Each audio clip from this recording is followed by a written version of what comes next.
Hey guys, OGalbina here, bringing you guys our SBT Week 3 battle against Virgie. Really scary team that he has here with the Torn T, the Mega Medi, Tapu Fini, all that good stuff. We'll jump into it, but before I do, if you guys do enjoy today's video, I implore you to drop a like on it. I'd really appreciate it. It helps me out a ton. As well as sub to the channel. We're pushing towards 700. We're at 620 at the time of me recording this, so I would really appreciate it if you helped us out along that goal.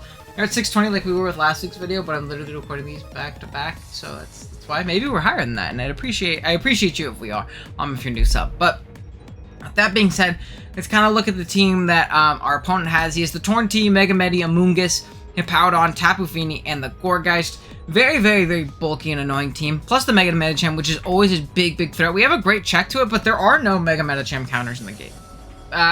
Maybe like a Reuniclus, Mew, Necro, those kinds of guys. But definitely not on my team. As good as AG is at checking its dual stabs, it does not like taking a Fire Punch, which is something we have to keep in mind. Torn is a really hard Pokemon for me to switch into. My check is Regirock, so we gotta be very careful about a more offensive Torn variant. Fini is always very annoying to break through for teams, especially for my team, where a big part of my offensive core is something like a Mega Glade Greninja. And even Aegislash, so another thing to keep in mind. But we'll kind of go over the team that I brought here in this game. We have a pretty standard, I believe, just 4 attacks Mega Glade. We have a really cool Aegislash set.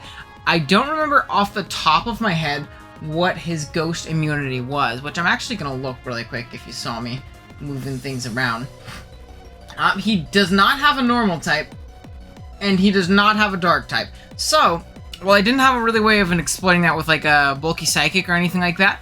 I did have a way of exploiting with my ghost type in the sense that we are still a pretty darn physically defensive Aegislash to check that, what do you call it, the Mega Medi. We're actually a Metal Sound Mono Shadow Ball Aegislash, and I know we were that last week and it didn't really help out much, but this week I think it's definitely really solid because we also have Magnet Rise teched on for that Hippowdon with a good amount of speed in case he wants to get pretty aggressive trying to catch a no-speed AG, but we are still mostly physically offensive, but it does really well in this matchup, and it's a really great way of breaking down fat walls like Fini plus Amoonguss, and Metal Sounding them down, throwing off big Shadow Balls, or even like AV Torns or just fat max HP Torn variants.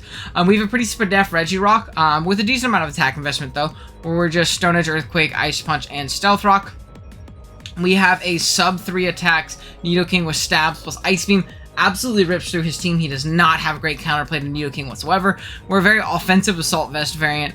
Serena, I know we have enough speed for Torn at +1, which will come into play a little bit later. You'll see it's a very funny turn of events. Then we have a mixed Life Orb Gren with Spikes. We have Spikes, Ice Beam, Surf, and Gunk Shot for the Fini in case we need to hit that thing very hard. But with that being said, let's go ahead and jump right onto the video. I have it on hyper fast because I was just watching it. Sorry. We're going to lead off with our Regirock, and you're going to see he's going to Mega Evolve, and I'm saying it in your head, you're like, oh, and you're not even like a sturdy counter set. I'm not. Completely correct. However, call this a Soul Read, call this me being a little aggressive. I know I actually chew up a Drain Punch pretty well, and I really, don't expect him to either be High Jump Kick or click High Jump Kick initially when I have an Aegislash sitting in the back, and I really want my rocks this game to chip down things like the Amoonguss, like the Fini, and like the Gourgeist in range of a lot of my offensive breakers. Torn I expect to be boost, but everything else, I would like to chip them down at the very least. So I am actually going to stay in and get up my rocks, as I do get that play correctly. Call that really aggressive, but I felt like it was a play I could make pretty safely in getting up those rocks. And again, I'm still out of range of a 2-hit KO from offensive Torn Hurricane, and taking any hit would have put me in range of like a Focus Blast or something like that. And with the Sand, we have a Spadef boost potentially, so something to keep in mind. This next turn, I am going to pivot into Aegislash. He thankfully does not make the Fire Punch play. And this turn, I am just going to go for a Shadow Ball. There is no immunity. He does not have good resistances to the Shadow Ball from Aegislash. We're going to click it. We're going to do 39. We're actually going to go to Spadef drop, which is really nice. But after Leftovers, his Hippowdon is going to be out of range. So what I'm going to do this turn is I'm actually going to reveal the Magnet Rise, essentially making us immune to anything this Hippowdon might ever want to click against us. There's not much it can do against us. It can't Toxic us. It can maybe Whirlwind us if it has that, but we can kind of just click Shadow Ball here for free, and not have to worry about too much, as the Amoonguss is going to come in, and that takes 15 from Shadow Ball. And I know Amoonguss is a bulky lad, but that is for sure Assault Vest right there. So it's something to keep in mind. This is an AV Amoonguss, though we still should be able to beat this set in a one-on-one scenario. It's just the fact that it's going to be a little bit more annoying, and we're going to have to kind of, play around a little bit differently. So this next turn, I am going to King Shield just to scout and see what it wants to do in case it's like Stomping Tantrum or something like that. But it reveals Foul Play, and the fact that we're fully special means that we absolutely take this thing on really, really well. Foul Play this turn after our Metal Sound is only going to do 11%. We're going to get those back in 2 turns of lefties pretty darn easily. And this next turn, I can just click Shadow Ball right here, as Torrent is going to come out, revealed to be Boots, and revealed to be pretty darn bulky right here. We're going to do about 40%. Thankfully, we do actually get a Spadef drop, which is great. I'll definitely take that. This next turn, I am going to King Shield, scout out and see if it's Heat Wave, or see if it's not, because I don't want to get knocked either. Both were just really, really safe, as they are going to make the pivot back out into Amoonguss, and I'm going to Metal Sound it again. Kind of realizing at this point that this might be a war of attrition. While this set is still really good, and I think it's great for breaking down these fat cores right here, as long as these 2 regenerator Pokemon still exist, this set won't do as good as I really, really want it to. So what I'm going to have to do is get rid of one of them to do well. This next turn, though, I am going to double Metal Sound and, you know, make the Torrent get really, really low. And I believe I am going to click a nice little Shadow Ball right here. Do about 17%, not the most in the world, but it's all good. I'm going to make the pivot out into Nidoking, kind of realizing this is a war of attrition, not really making a lot of progress right here. This Torrent is going to be pivoted back into, don't want to lose all my Shadow Ball PP, but thankfully I am going to be able to get a safe switch into my Regirock, and you see, after Leftovers especially, that is not a 2-hit KO from here.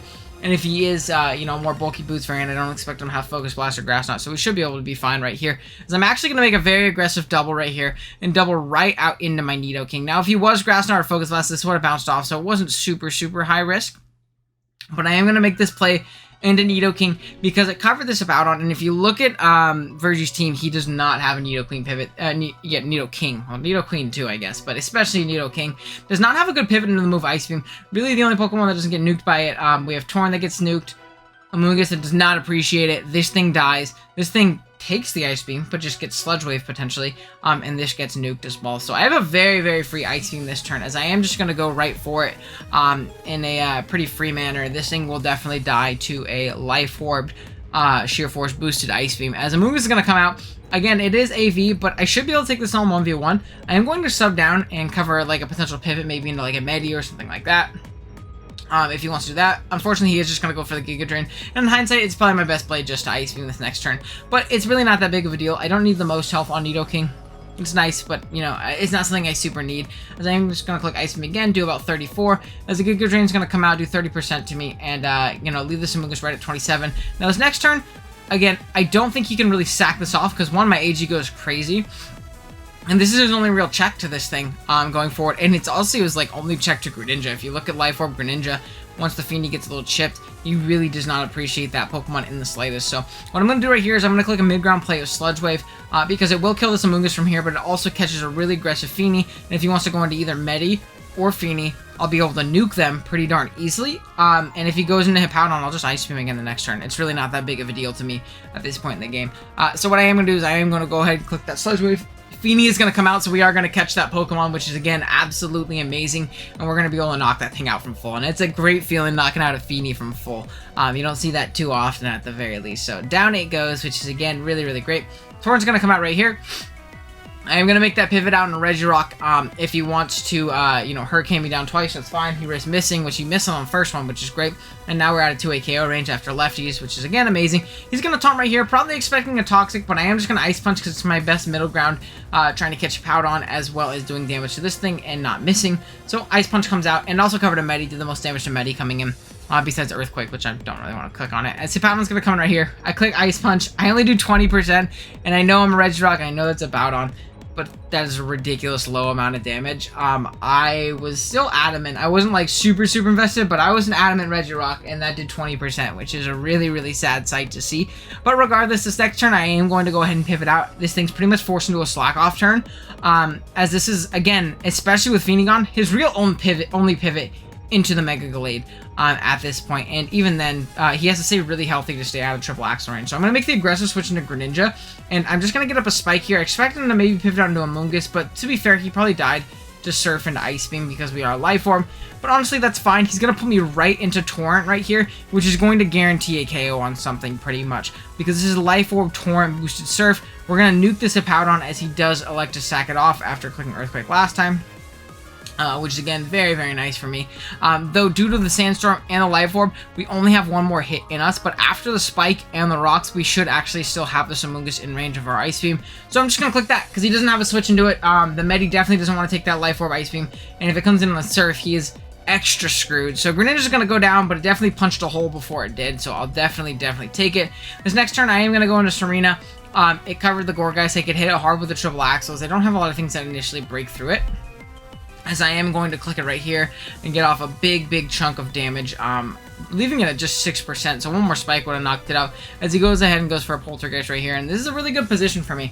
And I want to talk about a play I make right here, because it's really funny and really stupid, but I want to at least give you my dumb thought process of playing this game really late at night. So I'm sitting here in this instance, right, and I told you, I EV'd for my Serena outspeed Torn at +1.